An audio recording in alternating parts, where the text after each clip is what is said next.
Saudara, setelah melalui perjuangan bersama menghadapi pandemi, pemerintah memutuskan Indonesia mulai memasuki masa endemi COVID-19. Tapi masyarakat tetap diimbau berperilaku hidup sehat dan juga bersih. 3 tahun lebih kita berjuang bersama menghadapi pandemi COVID-19. Sejak hari ini, Rabu 21 Juni 2023, pemerintah memutuskan untuk mencabut status pandemi dan kita mulai memasuki masa endemi.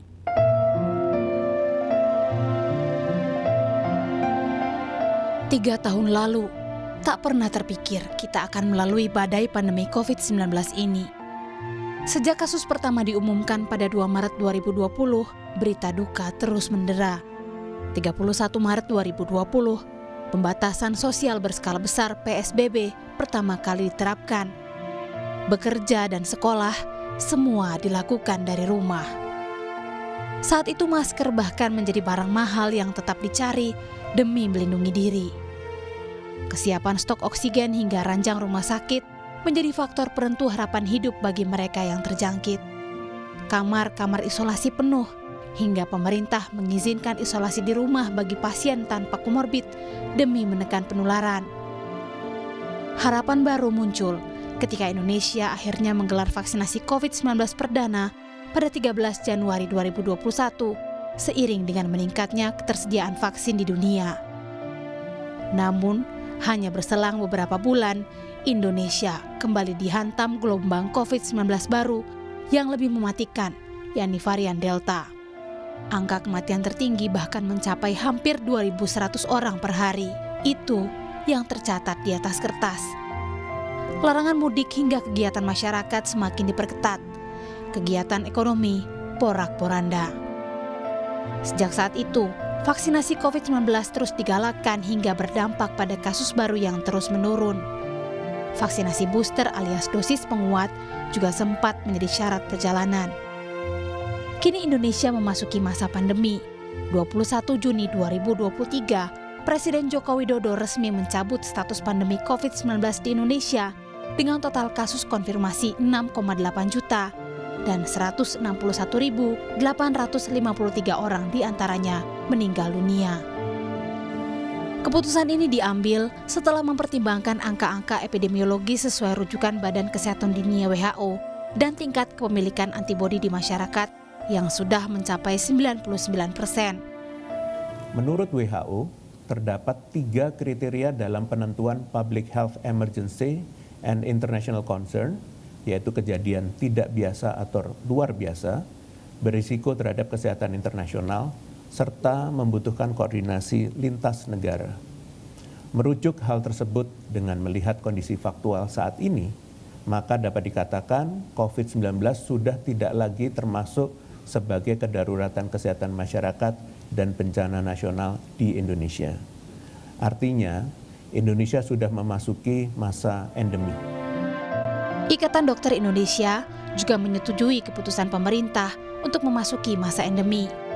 Namun, masyarakat tetap diimbau untuk mendapatkan vaksinasi dosis booster, menggunakan masker jika sakit, dan tetap berperilaku hidup sehat.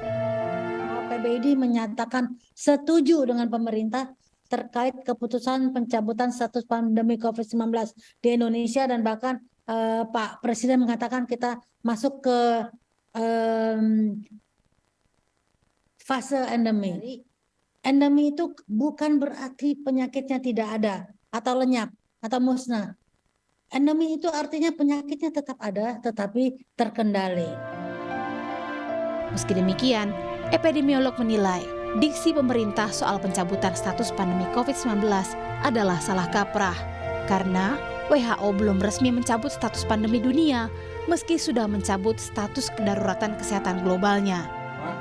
WHO saja dalam laporan terakhirnya masih menyatakan pandemi COVID-19 gitu. Jadi itu adalah level yang pada tingkat global gitu. Jadi kalaupun Indonesia ya nyatakan saja bebas kedaruratan kesehatan atau cabut 2 Kepres ya di tahun 2020, 11 dan 12 maupun bencana non alamnya. Karena kalau bicara pandemi itu level global gitu. Jadi hanya WHO yang kalaupun mau mencabut itu ya, walaupun dasarnya sendiri di International Health Regulation masih belum cukup kuat ya, tapi Lantas, apa yang berubah dari status endemi ini?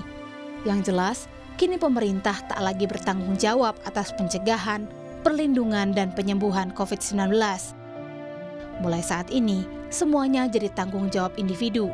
Siap-siap bayar sendiri untuk berobat jika terjangkit COVID-19. Tim Liputan, Kompas TV.